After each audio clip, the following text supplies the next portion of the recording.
This is Jamey from Stegmaier Games, and I'm here today to play another round of Rolling Realms using the Tapestry, Scythe, and Rolling Realms realm, one of the new promo realms. If you don't have this promo realm yet, you can get it from our web store, but you can also play along live just by using another realm in its place. So for today, we have Tapestry, which is a polyomino-driven realm where you are using different shapes based on the number that you're using. So if you're using a 4, you are using this shape in some orientation. You can rotate it, but you must use the full shape. You can't extend outside of this grid. You can't cover up these spots that are already covered in. When you complete a square, so if I completed this square up here, I would get a pumpkin. And whenever you complete a full row or full column, you get a star.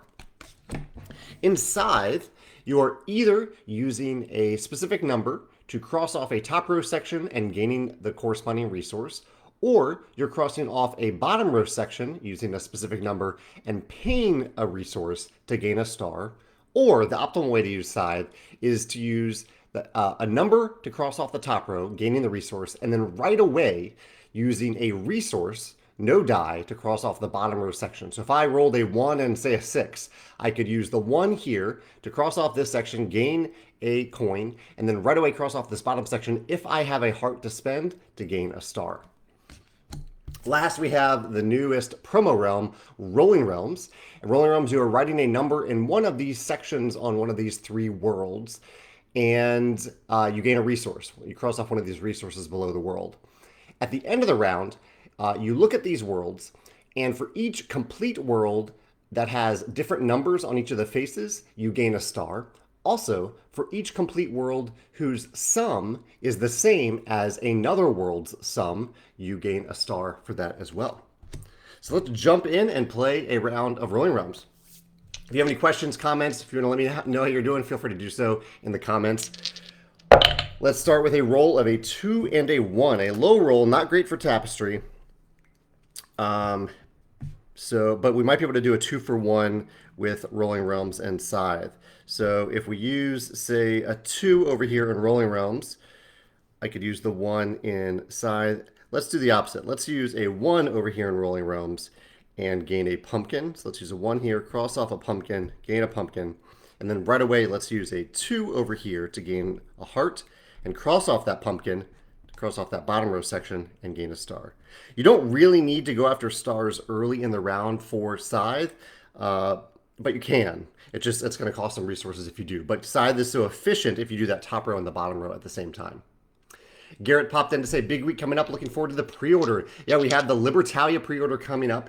And tomorrow, in tomorrow's live play, round 3, I'm going to reveal and play with the new promo for Libertalia, the promo realm for Rolling Realms based on our Libertalia Winds of Galecrest game.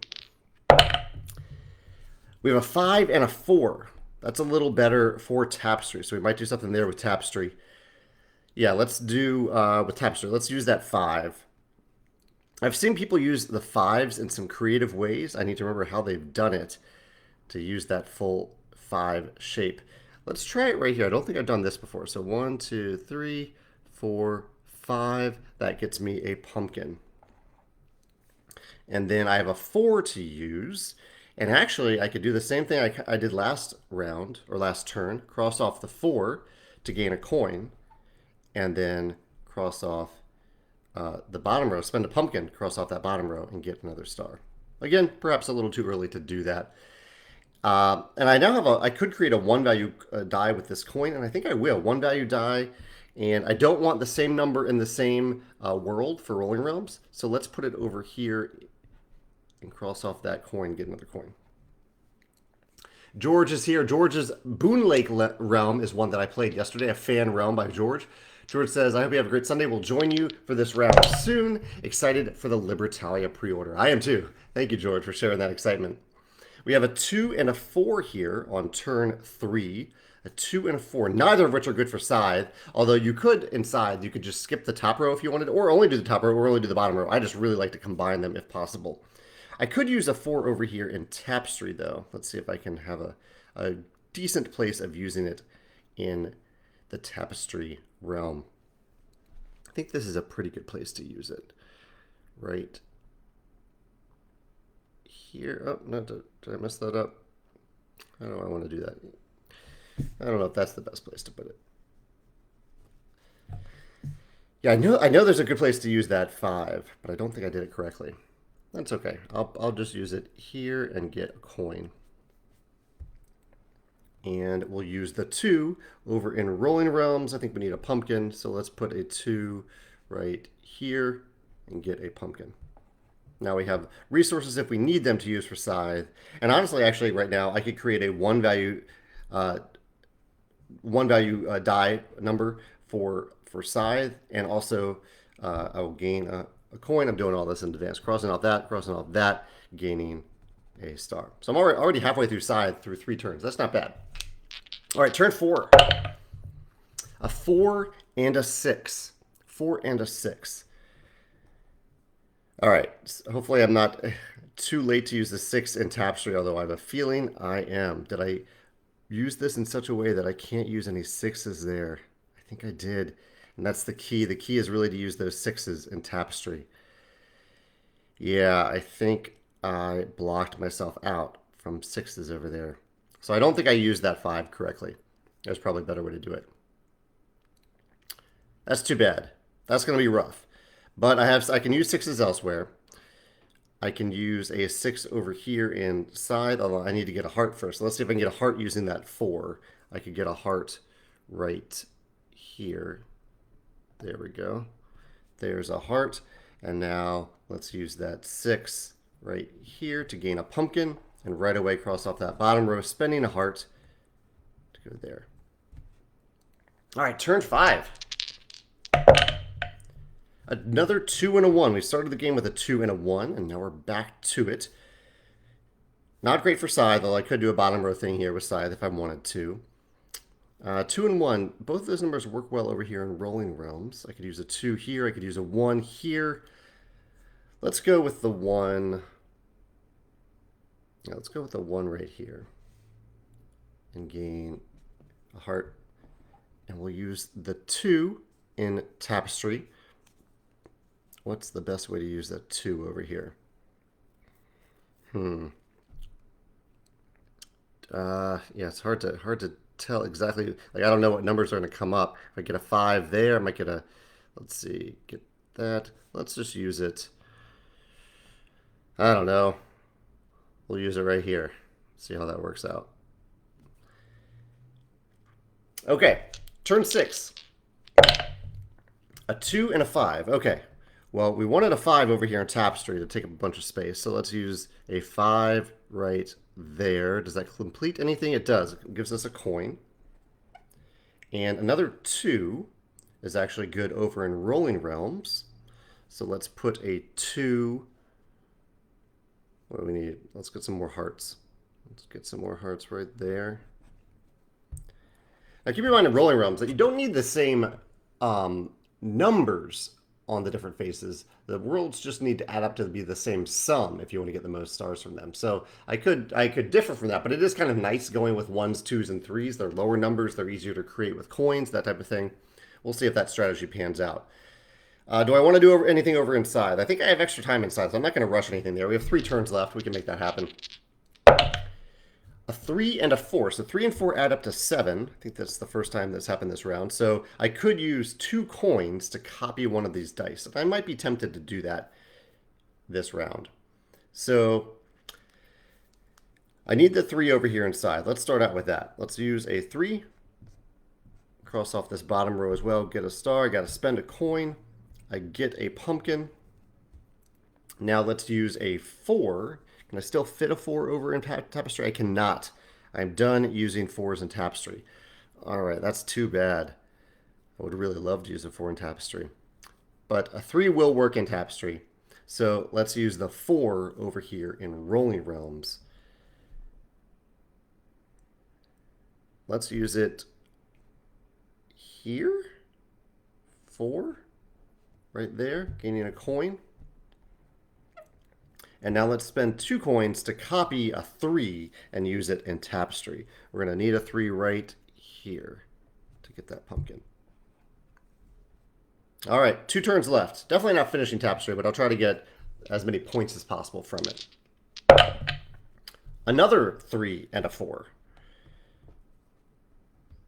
That could be okay.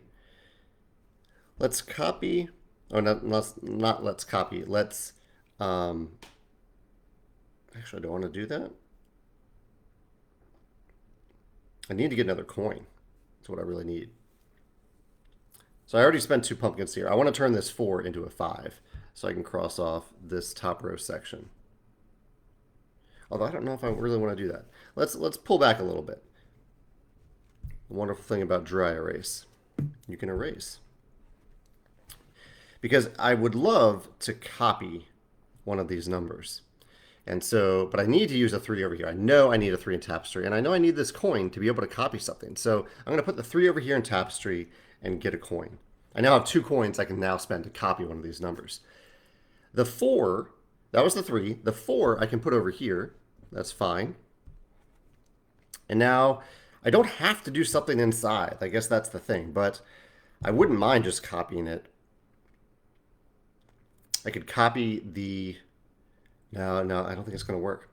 Because what I really need, I need more coins than I have. So I don't think I can do it, and I think that's actually okay, because I still have another turn for Scythe, another chance to get that 4. So let's wait. Last turn. I'm going to re-roll this die because it was a little askew. I don't know what it's going to be. So here's a non-askew die. Ooh, a pair of 4s. Not great for Tapestry, but okay elsewhere. So a pair of 4s. What can we do with that? I could use it down here. I could definitely use it inside to get another star. Let's do that. Why not? Let's use a 4 here, spending a coin, and gaining the last star from Scythe.